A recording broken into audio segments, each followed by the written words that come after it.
પૂર્વે તુંગભદ્રા નદીના કિનારે ઉત્તમ એવું નગર છે અને આત્મદેવ નામનો બ્રાહ્મણ છે. એને ધુંધુલી નામની પત્ની છે.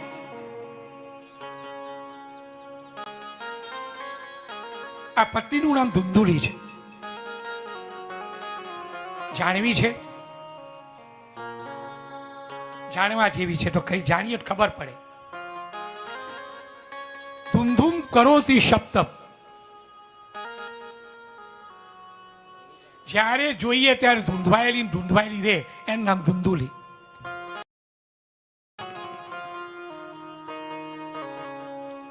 પરણી છે સર્વશ્રેષ્ઠ બ્રાહ્મણ ને આત્મદેવ બ્રાહ્મણ છે. મહાપ્રભુજી આપણને અહીંયા બતાવે છે કે આત્મદેવ કોણ, આ ધુંધુલી કોણ. તો ભાવ પ્રકાશ કરતા મહાપ્રભુજી બતાવે છે આત્મદેવ એ બીજું કોઈ નથી, એ આત્મા છે. અને ધુંધુલી એ બીજું કોઈ નહીં, એ ધુંધુલી એ દૂરમતી આપણી બુદ્ધિ એ ધુંધુલી છે.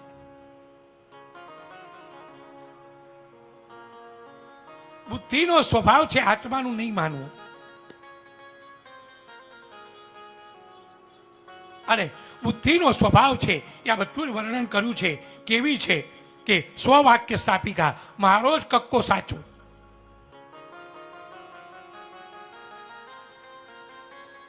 નિત્યમ સુંદરી, જ્યારે જુએ ત્યારે મને જુએ ને મારા રૂપને જુએ. આ ધુંધુલી. અને એને મળવું હોય કોઈ અરીસા પાસે ઊભી હોય, જ્યારે જોઈએ ત્યારે અરીસાથી લેસ માત્ર આખી ખસે નહીં. આ ધુંધુલી લોક વાર્તા રતા હોય અને જે વાતો ચાલુ કરે લોકોની, એ સોમવારે ઉભી હોય મંગળવાર ક્યારે થઈ જાય ત્યાં સુધી એને ખ્યાલ ના આવે. આ ધુંધુલી.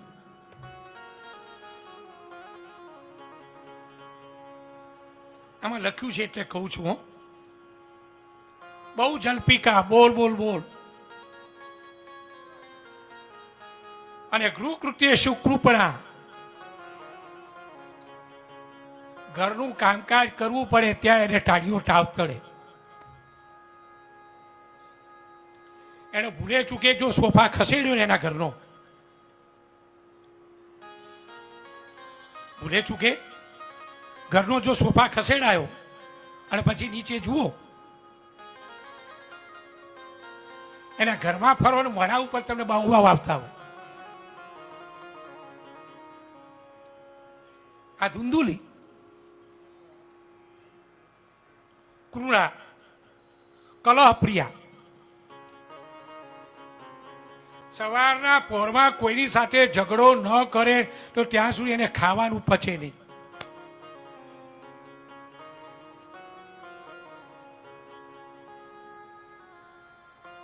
રૂપેશભાઈ પિયર ગઈ ને 3 દિવસે ફોન આવ્યો, હું પાછી આવું છું. લે, આ 7 દિવસ તું કહીને ગઈ હતી ને, આ 3જા દિવસે જ કે હા 7 દિવસ તું કહીને ગઈ હતી, પણ આ 3 દિવસમાં ભાઈથી લડી ચૂકી, બહેનોથી લડી ચૂકી, માથી લડી ચૂકી, પાડોશી લડી ચૂકી, પણ તમારા જેવી મજા આવતી નથી.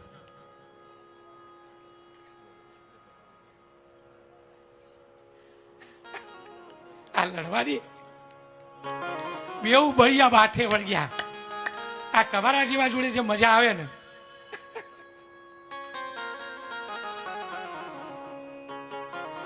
આ કલહપ્રિયા, આ ધુંધુલી.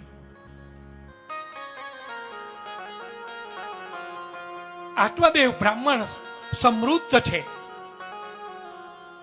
સંપત્તિવાન છે, પણ એક વાતનું દુઃખ છે, એને શેર માટીની ખોટ છે. એને ત્યાં સંતાન નથી. અને એટલા જ માટે આત્મદેવ નામનો બ્રાહ્મણ દુઃખી થયો છે. એટલું જ માત્ર નહીં, એના આગળ જે વૃક્ષ છે એને ફળ આવતા નથી. એના આગળ ગાયો છે, ગાયો પણ વિહાતી નથી. અને સંતાનો વગરનું જીવન એ કઈ જીવન નથી. અને એટલા જ માટે આત્મહત્યા કરવા માટે આ બ્રાહ્મણ ગયો. આત્મહત્યા કરવા જાય ત્યાં યતિ જોઈ ગયા. સંન્યાસી એનો હાથ પકડ્યો અને કહી રહ્યા છે કે આવું દિવ્ય માનવ શરીર મળ્યું છે અને એમાં પણ દ્વિજ ચર્મ પાવા, બ્રાહ્મણનો અવતાર, અને આત્મહત્યા કરો છો.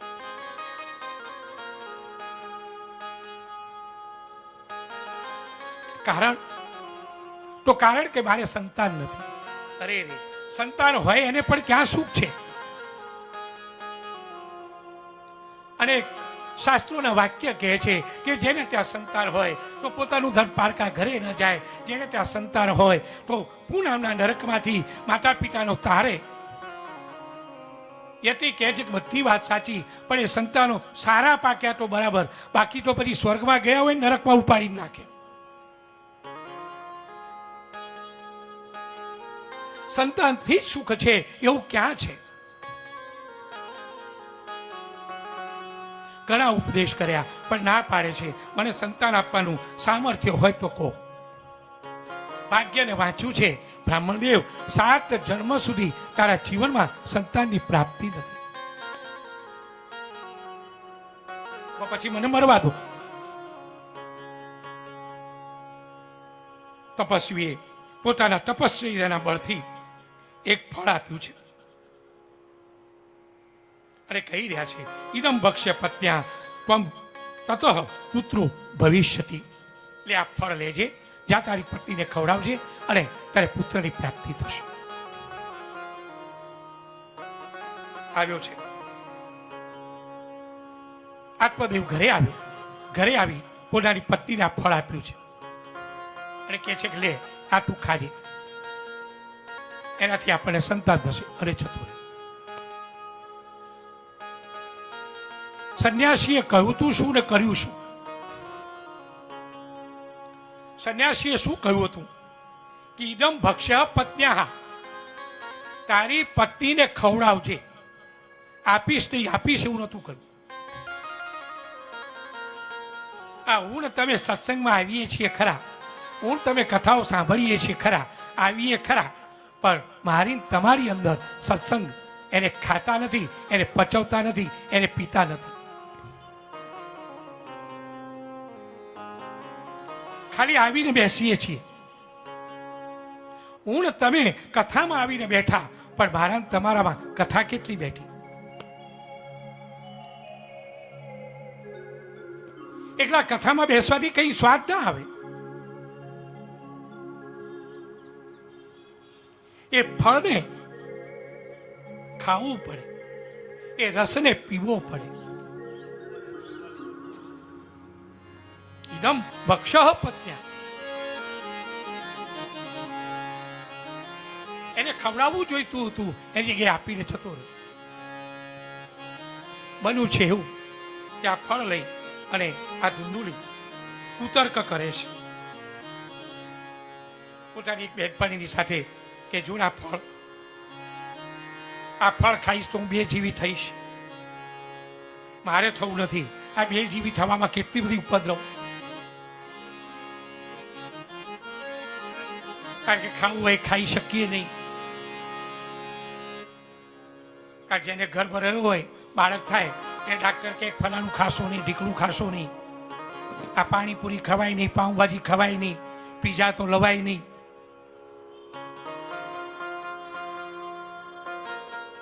ગર્ભાણું થાય, અવળો થાય. આવા દુઃખો ને પ્રલોજનો મારે કરવી નથી.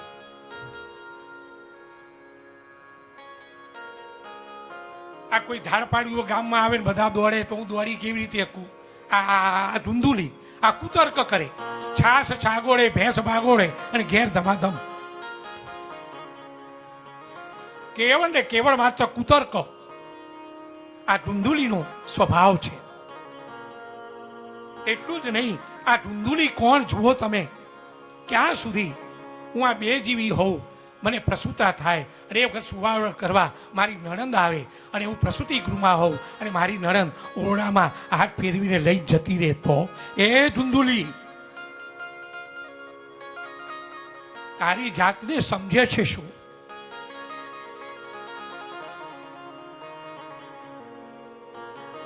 ઉમરાની કોઈ દીકરી બાપના ઘેરથી લઈ નથી જતી અને તું આપનારી કોણ? ધુંધુલી આવા કુતર્ક કરે છે.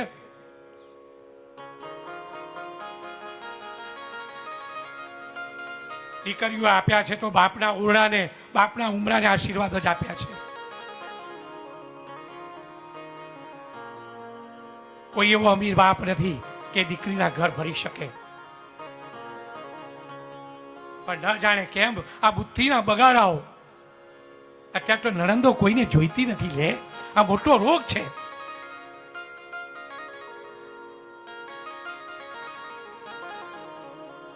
મોટો રોગ છે. બહેનમાં તું પણ વિચારજે, તું પણ કોઈની બહેન છે. કોઈ દીકરી એ બાપના ઘરનું, એ ભાઈના ઘરનું કઈ લઈ જવાની અપેક્ષા રાખે? વાસ્તવિક જીવન જોયા છે. ખેડૂત હોય, ખેતી કરવાની હોય, ઘરમાં પૈસા ન હોય, અને પતિ પત્ની મજૂરી કરતા હોય અને વ્યાજમાં પૈસા લાવી અને બિયારણ લાવે અને ખેતરમાં ખેડે. બિયારણ વાયા હોય, એ બિયારણ વાય અને ત્યાં તો અષાઢ મહિનાની વાદળીઓ ચડી હોય. આકાશમાં જુએ, પહેલી વાદળી જુએ, અને પહેલી વાદળી જુએ અને પહેલી વાદળી જોતા શું કે ખબર છે? આ ઘર ખોઈ એ વાદળી તારે વરસવું હોય તો વરસજે મારા ભાઈના ખેતરમાં. એ દેવું કરીને બિયારણ તું લાવી છે, તારા ખેતરમાં નહીં વર્ષે દેવાદાર થઈ જઈશ. છતાંય પણ આજે વાદળીને વરસવાનું કે મારા ભાઈના ખેતરમાં. આજે બહેન કોને કહેવાય એની વ્યાખ્યા આપું. ખાય ભાઈડાનું અને ભલું ઈચ્છે ભાઈનું, એનું નામ બહેન. આ બહેન, અને એના સામે તું ધુંધોલી આવી કુબુદ્ધિ કરે. હું પ્રસૂતા ગૃહમાં હોઉં અને કદાચ લઈ જાય તો પોતપોતાની કુળદેવીના ઉપાસનાઓ કરી હોય તો કરતા રહેજો. પણ એ કુળદેવીઓને પ્રત્યક્ષ કોઈએ જોઈ નહીં હોય. એ બહુચરા હશે, અંબાજી હશે, મહાકાલી હશે, જે કોઈ હોય એને પ્રત્યક્ષ જોઈ છે. કેવું બોલે છે, કેવું ચાલે છે, કેવું ખાય છે, કેવું પીએ છે, એ પ્રત્યક્ષ કુળદેવીને જોવી હોય તો ઉમરાની કુંવાસીને જુઓ અને કુળદેવી, આ બંને એક જ હોય. પોતાની કુળદેવીને સહેરા ચડાવવા હોય તો જજો, ચોક્કસ ચડાવજો. પણ ઉમરાની કુંવાસી જો રડતી હશે, ઉમરાની કુંવાસીને પહેરાવા વાર લુગડું નહીં હોય તો એ ગમે એટલા પુણ્ય હશે તો પુણ્યને ધોવાતા વાર નહીં થાય. વિચારજો. આવા જ્યારે સપ્તાહ શ્રવણ જ્યારે કરતા હોઈએ ત્યારે આવી કુબુદ્ધિ આ ધુંધીલીને એટલે ચાહીને દર્શન કરાયા. બાકી મારી નીરુબેને ના પાડી મને, પણ મેં એટલે કરાયા કે આ બુદ્ધિઓ આપણી જાય. આ બુદ્ધિ, આ કલુષિતતા શ્રીમદ ભાગવતી સાંભળવા ગયા હતા, અમે જઈને આવ્યા, એનું હેતુ કોઈ હોય તો આપણી આવી કેવી દુર્બુદ્ધિઓનો વિનાશ થાય. તો જ સમજો કે હું તમે આ ધોમ ધપતા તડકામાં અહીં આવી અને સાંભળીને ગયા એનું સાર્થક. આ લક્ષણો આવવા જ જોઈએ. બાકી શ્રમ ન લેશો, જ્યાં છો ત્યાં બંધન. પણ આવ્યા પછી આ પરિવર્તન મારા તમારા જીવનમાં આ જે ખર્ચાય છે, દ્રવ્ય ખર્ચાય છે, હું તમે દોડતા એમને એમ નથી આવતું. એ રિક્ષાઓ કરીને આવીએ છીએ, ખર્ચા કરીને આવીએ છીએ. કંઈક આ મહોત્સવમાંથી, કંઈક આ જ્ઞાન યજ્ઞમાંથી મારા તમારા જીવનમાં આવવું જોઈએ. અને ધુંધુડીએ આવા તર્ક કર્યા. ત્યાં તો એની બહેન આવી. એની બહેન કે છે ચિંતા શું કરવા કરે છે, જો ને કે આ ફળ ખાવાનું છે, મારે સંતાન થાય તે ખાઈ લે ને, કે મારે ખાવું નથી. તો કે તાર ચિંતા ન કરીશ, મારા ત્યાં ખાનારા જાજા છે, ખાવાનું નથી. કારણ એ આવી ને એટલે બે જણા આગળ ચાલતા હતા. એક બગલમાં હતું ને એક પેટમાં હતું. કે મારા ત્યાં ખાનારા જાજા છે, ખાવાનું નથી. ત્યારે ત્યાં ખાવાનું જાજુ છે, ખાનારા નથી. એમ કર, તું સગર્ભાનો ડોળ કર. અને મારે જે પેટમાં સંતાન છે થશે એવું તને આપી દઈશ અને તું તારા પત્નીને કહેજે મારે સંતાન થયું. આ બંને જણાએ કુબુદ્ધિથી ચેષ્ટાઓ કરી સગર્ભાનું ડોળ કર્યું, પેલું ફળ ગાયને ખવડાવ્યું. આત્મદેવ આનંદિત થયો કે મારી પત્નીને ગર્ભ રહ્યો. મહાપ્રભુજી બતાવે છે કે ધુંધુલી એ બુદ્ધિ છે અને આત્મદેવ એ આત્મા છે. એ બુદ્ધિ આત્માને છેતરે છે. આત્મા ભોળો છે, બુદ્ધિથી ભરમાય છે. અને બુદ્ધિથી ભરમાયેલો આત્મા એ આત્માને પણ બુદ્ધિનો ભરમાયેલો આત્મા થાય તો એ આત્માને પણ એક દિવસ અધપતનના માર્ગે જવું પડે છે. ઘટના બની,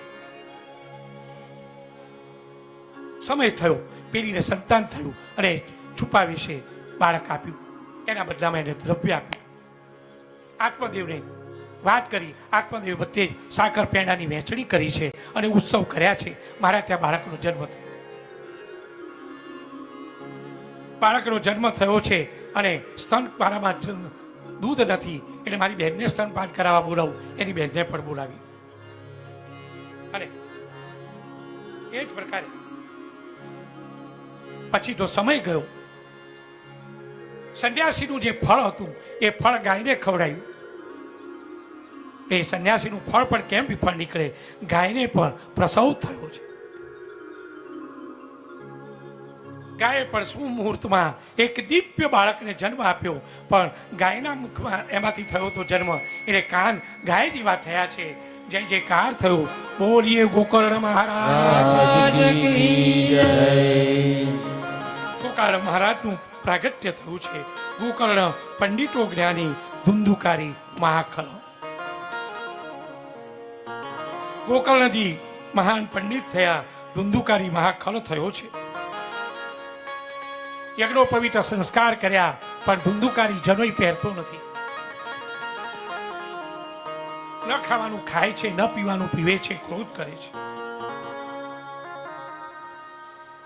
સવ હસ્તેન ભોજનમ, ડાબા હાથે ખાય છે. જુગાર દારૂ કરે છે. એક દિવસ પૈસાની જરૂરિયાત હતી, પોતાના પિતાને માર માર્યો છે અને પિતાને જેવો માર માર્યો ત્યાર તો પિતાને પેલા સંન્યાસી યાદ આવ્યા. સંન્યાસીએ સમજાયા હતા કે સંતાનોથી સુખ નથી. એ વખતે આ વાત ગળે ન ઉતરી અને હવે આ છોકરાનો જે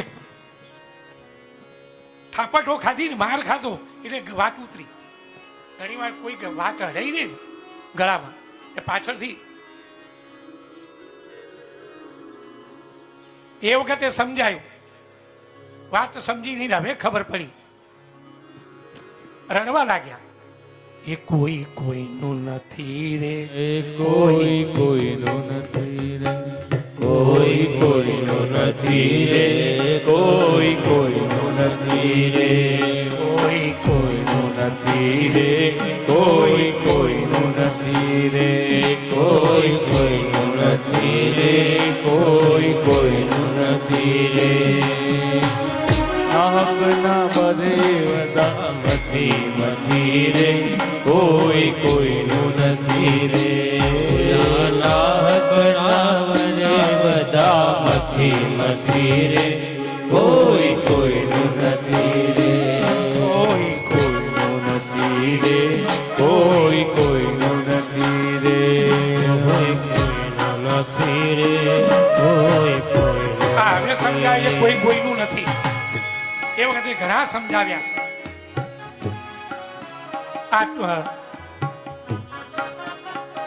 ધુંધુકારીએ બહાર માર્યો છે. આત્મદેવ રડી રહ્યા છે. પોતાના પુત્ર આવ્યા ગોકર્ણ મહારાજ. ગોકર્ણ મહારાજ ઉપદેશ કરે છે, પિતા આ સંસારની મોહ માયા શા માટે રાખો છો? દેશની માસ રુધિરે અભિમતમ ત્યજત્વમ જાયા સુતાદિષુ સદા મમતામ વિમુચ્ય. પિતાજી, આ સંસારની મોહ માયાને છોડો. પુત્ર પુત્રાદી ઉપરથી મોહ છોડો. પશ્યની સમ જગદીદમ ક્ષણ નિષ્ઠભંગ. આ સંસાર ક્ષણભંગુર છે એવું જાણી લો. વૈરાગ્યને પ્રાપ્ત કરો.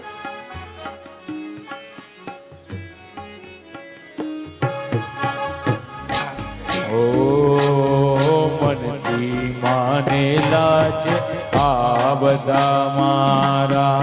મનથી માનેલા છે આ બધા મારા. માની લે જીવડાના તારાના મારા.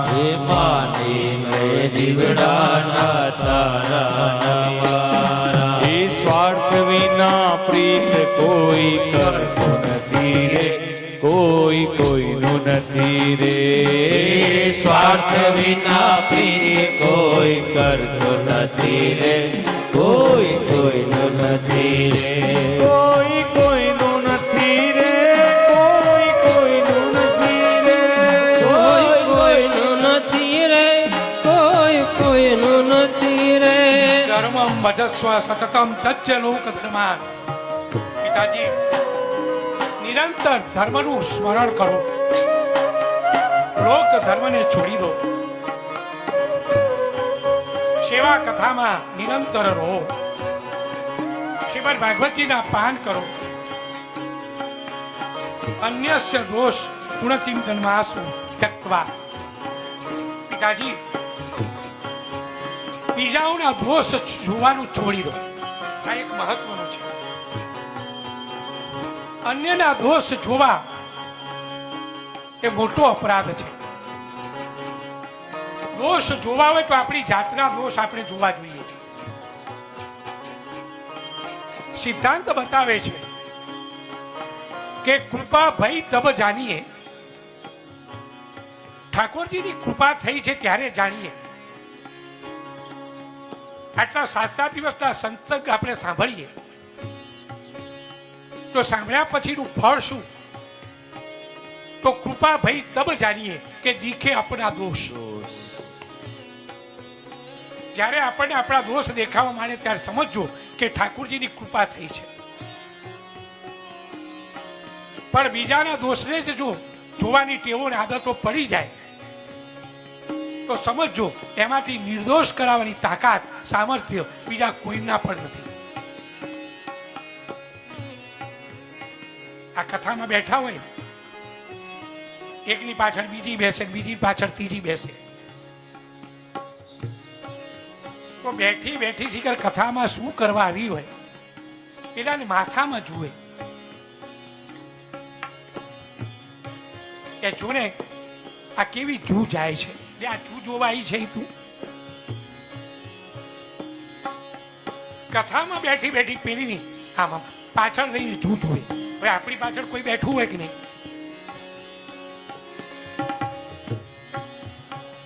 એ આપણા માકડ જોતા હોય. બીજાની ઝીણામાં ઝીણી જૂ દેખાય પણ આપણા માકડ આપણને દેખાતા નથી. બતાવે છે અન્યસ્ય દોષ ગુણ ચિંતન આસુ. બીજાના દોષ જોવા બહુ મોટો દોષ છે. કૃપા ભઈ તબ જાણીએ કે દીખે આપણા દોષ. જ્યારે મહારાજ તમારા દોષ આપણને જાતે દેખાય ને ત્યારે સમજજો કે ઠાકોરજીની કૃપા છે, ભગવત કૃપા થઈ છે. આવા ઉપદેશ કર્યા છે. આજે ભારતીય સંસ્કૃતિ જુઓ, આજે દીકરો બાપનો ગુરુ થયો છે. ગોકર્ણે ઉપદેશ કર્યા. આત્મદેવ વનમાં ગયા છે. દસમ સ્કંદના પાઠ કરી પોતાના પ્રાણોને પ્રભુનો આશ્રય કરાવ્યો. અહીંયા ગોકર્ણ મહારાજ પણ નીકળ્યા છે યાત્રાએ. હવે ધુંધુકારી એકલો અને મા છે. માને પણ માર મારે છે અને રોજના મારથી કંટાળેલી આ ધુંધુડીએ એક દિવસ આંગણાનો કૂવો એને પણ પૂર્યો, પ્રાણનો ત્યાગ કર્યો. આ જુઓ આ બુદ્ધિની દશા. જે બુદ્ધિ આત્માને ગોઠે નહીં, પોતાનું મન માંડ્યું કરે એને આત્મહત્યા કરવી પડે. પછી તો કથા પ્રસિદ્ધ છે. ધુંધુકારી એકદમ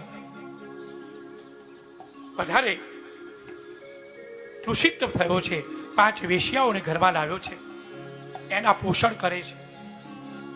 એના પોષણ કરવા માટે રાજ્યના ખજાનામાંથી ચોરીઓ કરે છે. પરંતુ આ ગમે તેવી પારકી નારીઓ થઈ નહીં, થાશે નહીં. પરસ્ત્રી કોઈની નાર. એ ગમે તેવી પારકી સ્ત્રી એ કોઈ દિવસ ઘરની નાર ન થાય, ગમે એટલી સાચું હોય ને. એને પણ બીક થઈ કે આ રાજ્યના ખજાનામાંથી ચોરી કરે છે, કોઈક વાર પકડાઈ જશે, આપણે પુરાઈ જઈશું, અને એટલા જ માટે ખજાનો બધો પડાઈ લો અને એને મારી દો. ધુંધુકારી સૂતો છે, 5 વેશ્યાઓ એની સૈયા ઉપર ચડી બેઠી છે, દોરડાથી બાંધ્યો છે, ગળે ટૂંપો કરે છે, પાપી છે, જીવ જતો નથી. ત્યાં મુખમાં અંગારા નાખી એના પ્રાણ લીધા. બધું જ લઈ અને આ ગણિકાઓ ભાગી ગઈ. આત્મદેવની આ ધુંધુકારીની અધોગતિ થઈ. ગોકર્ણ મહારાજ યાત્રામાં ફરે છે, સમાચાર મળ્યા છે. યાત્રાઓમાં પણ પોતાના ભાઈ ધુંધુકારીના ઉદ્ધાર માટે ગયા ઇત્યાદિ તીર્થોમાં એમણે મોક્ષ આપવા માટેના પિંડ પ્રદાન ઇત્યાદિ શ્રાદ્ધ ઇત્યાદિ કર્યા છે. ગોકર્ણ મહારાજ પોતાના સ્થાને આવ્યા. રાત્રિએ મુકામ કર્યો છે, પણ ન જાણે કેમ પોતાની સૈયા આગળ ચિત્ર વિચિત્ર સ્વરૂપો પ્રગટ થવા લાગ્યા. જુદા જુદા અવાજ થયા કરે છે. ગોકર્ણ મહારાજને લાગ્યું કે આ છે શું? હાથમાં જલાંજી લઈ છાંટી છે, કહ્યું જે હોય પ્રત્યક્ષ થાવ. અને ત્યાં તો ધુંધુકારી પ્રત્યક્ષ થયો છે, પ્રેત સ્વરૂપે. ઓ ભાઈ, તારા મૃત્યુના સમાચાર મેં સાંભળ્યા અને ગયા ઇત્યાદિ મેં શ્રાદ્ધ કર્યા છે, છતાંય પણ તારી યાદ હશા કયા છે કે ગયા સાતમ સતે નાપી મુક્તિર્મિન ભવિષ્યતિ ઉપાયમ અપરમ કચ્છિત્વમ વિચાર સાંપ્રતમ. ભાઈ, મારા કુકર્મ એકતા છે, આવા 100 ગયા સાત થશે ને તો પણ મારો ઉદ્ધાર થાય એવું નથી. મારા ઉદ્ધારનો ઉપાય શું છો? આ પ્રેત યોનિમાં હું કાંઈ કરી શકતો નથી. સામે જળ હોય પણ પી શકાતું નથી, સામે ભોજન હોય તો પણ ભોજન કરી શકાતું નથી. એક હવા લેવા માટે 100ની નોક જેટલું, અણી જેટલું એક હવા લેવા માટે એનું કાણું મળે છે. અને ત્યાં તો પોતાના ભાઈના મુક્તિના માટેના ઉપાયો અનેક ઋષિ મુનિઓને ગોકર્ણ મહારાજ પૂછે છે, પણ કોઈ પ્રત્યુત્તર આપતું નથી. ત્યાં તો ગોકર્ણ મહારાજ સંધ્યા વંદના કરવા માટે ગયા છે. સૂર્યનારાયણને અર્ઘ્ય આપ્યા. રૂપ્યમ નમો જગત સાક્ષીન ભ્રુમે મુક્તિ હેતુકમ તત્સુત્વા દૂતમ સૂર્યમ સ્ફુટમિત્યમ અભ્યભાસતમ. પ્રાતઃકાળે સૂર્યનારાયણને સંધ્યા વંદના કરવા ગયા છે. હાથમાં જલાંજી લઈ અને ક્ષણપટિષ્ઠ સૂર્યનારાયણના રથને રોક્યો છે. આ બ્રાહ્મણના સંધ્યાનું બળ. સૂર્યનારાયણની ગતિને બ્રાહ્મણે રોકી છે. ઉભા રહો, મારા પ્રત્યુત્તરનો જવાબ આપો, મારા ઉત્તરનો પ્રત્યુત્તર આપો. આ બ્રાહ્મણના દીકરામાં સંધ્યાનું બળ. બ્રાહ્મણનો દીકરો 3 દિવસ લાગડ સંધ્યા ન કરે તો એ બ્રાહ્મણનો દીકરો ને ચાંડાળ બંને સરખા થઈ જાય. પણ નિત્ય સંધ્યા વંદના ત્રિકાળ સંધ્યા કરતો બ્રાહ્મણનો દીકરો એ સૂર્યનારાયણના રથને પણ રોકવાનું સામર્થ્ય એનામાં છે. આ સંધ્યાનું બળ. સૂર્યનારાયણને કહી રહ્યા છે કે 100 ગયા સાધ્ય કરવાથી પણ મુક્તિ ન થયું, તેની મુક્તિ થાય કેવી રીતે? શ્રીમદ ભાગવતાન મુક્તિ સત્તાવાચરમ ગુરુ ઇતિ સુવચ સદધર્મરૂપમ કહી રહ્યા છે કે બીજું કંઈ જ નહીં, શ્રીમદ ભાગવતજીનું સપ્તાહ શ્રવણ કરાવો અને 7 જ દિવસમાં મુક્તિ પ્રાપ્ત થઈ જશે. અને એ પ્રકારે ગોકર્ણ મહારાજે સાંભળ્યું છે અને ગોકર્ણ મહારાજે પોતાના ભાઈની મુક્તિ કરાવવા માટે શ્રીમદ ભાગવત સપ્તાહ પારાયણનો પ્રારંભ કર્યો છે. અનેક ગ્રામના નગરજનો આવ્યા છે અને ગોકર્ણ મહારાજ શ્રીમદ ભાગવતજીનો મંગળાચરણ કરીને પ્રારંભ કરે છે.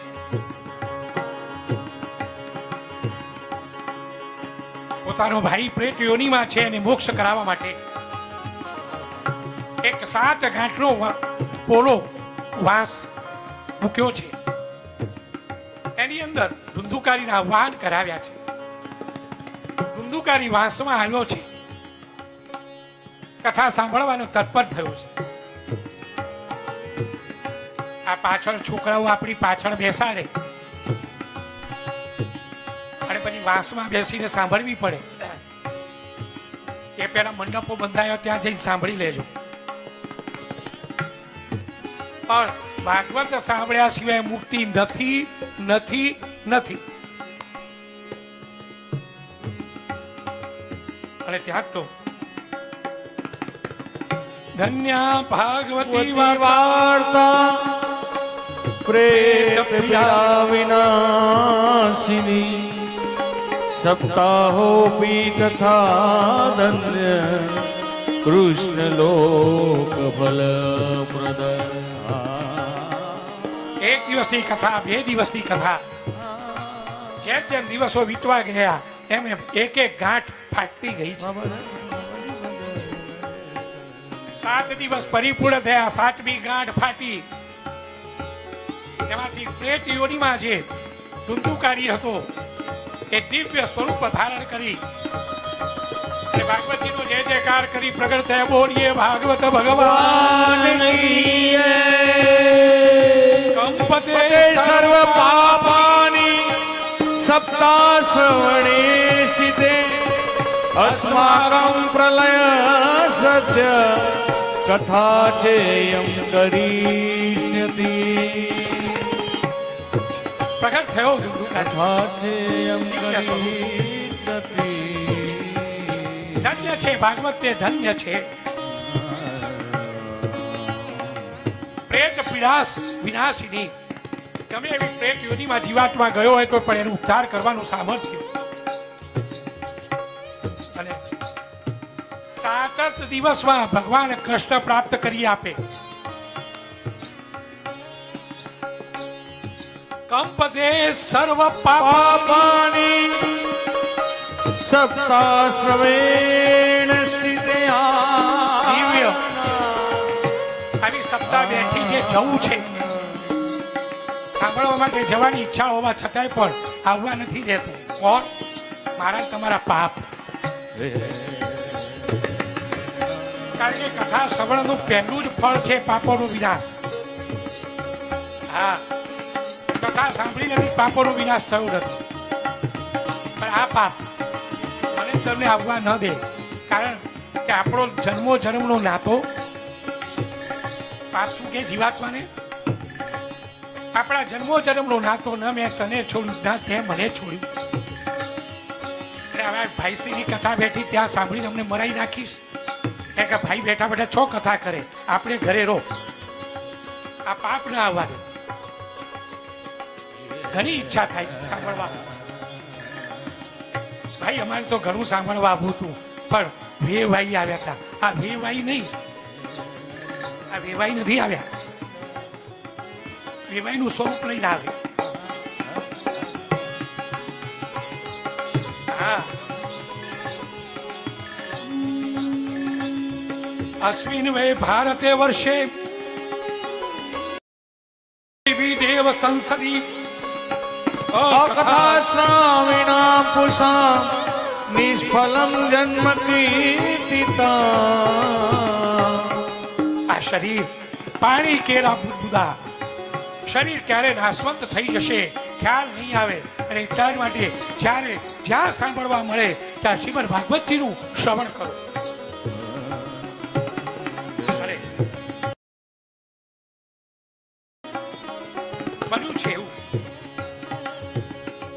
કે ધુંધુકારીને લેવા માટે ત્યાં વિમાન આવ્યું છે. વિમાન આવ્યું, ધુંધુકારી વિમાનમાં બેસવા જાય અને ભગવાનના પાર્ષદો આ વિમાનને ઉપાડવા જાય ત્યાં બધાએ રોક્યા કે ઉભા રહો. આ ભાઈએ કથા કીધી ને અમે સાંભળી, બધાએ સાંભળી. આ વિમાન લેવા એકલું આમને, એકલા ધુંધુકારી માટે વિમાન, અમારા માટે નહીં. અમે સાંભળ્યું છે એકલા ધુંધુકારી માટે. શા માટે? ત્યારે હરિના દાસો કહે છે કે સાંભળ્યું તો તમે એ ખરું, સાંભળ્યું ધુંધુકારી એ ખરું, પણ સાંભળવામાં ઘણો ભેદ છે. સાંભળવામાં ભેદ છે એટલા માટે ફળનો ભેદ થયો. આ શ્રોતા, સરોતા અને સોતા આ બધા કઈ સાંભળવા આવ્યા હોય ને અમારો વેમ હોય. હા, આ બધા સાંભળવા આવ્યા છે.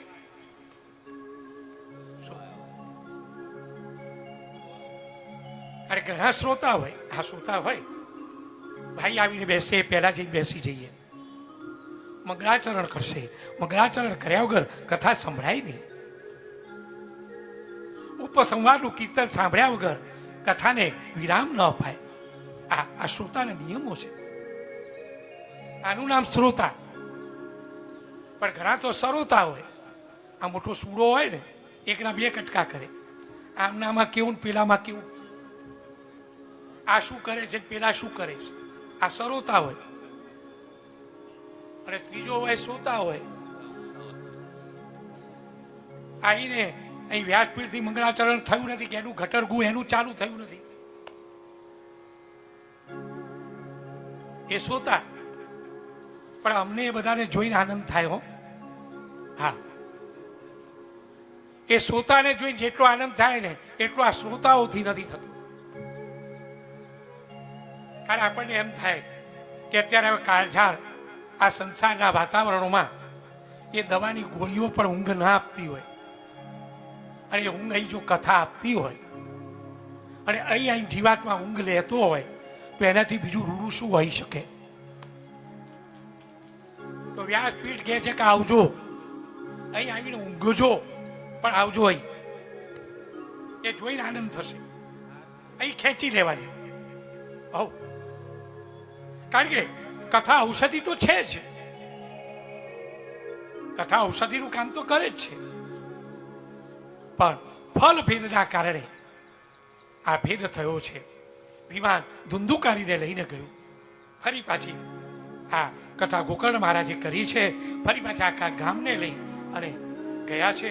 પછી તો બધા મહાત્માની કથા પછી દવા આપ્યા પછી પરેથી બતાવે આ દવા કેવી રીતે લેવાની, કેટલી માત્રામાં લેવાની.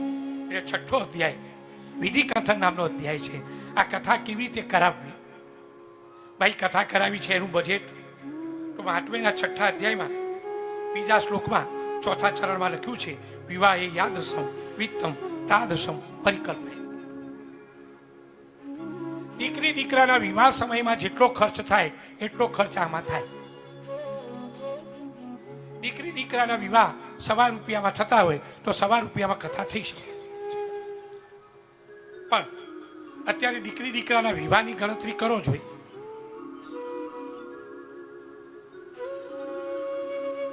એનો સરવાળોમાં કલ્પેશભાઈ કેટરિંગના કેટલા, મંડપવાળાના કેટલા, હોલના કેટલા, બધું કરાવવા જઈએ છે ને. 10 દિવસ બોલાવી છે મને ઉટકવા.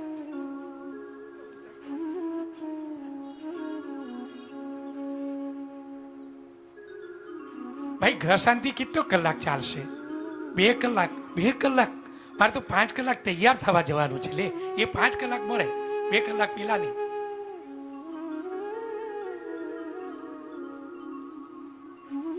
યાદ રસમ વિવાહ છે. વિવાહમાં કેટલું દ્રવ્ય વાપરીએ છીએ. વાત એ છે કે દીકરા દીકરીના વિવાહમાં જે ઉત્સાહ હોય એવો ઉત્સાહ આ ભાગવત મહોત્સવમાં કરવો જોઈએ. દરેકને આમંત્રણ આપવા જોઈએ.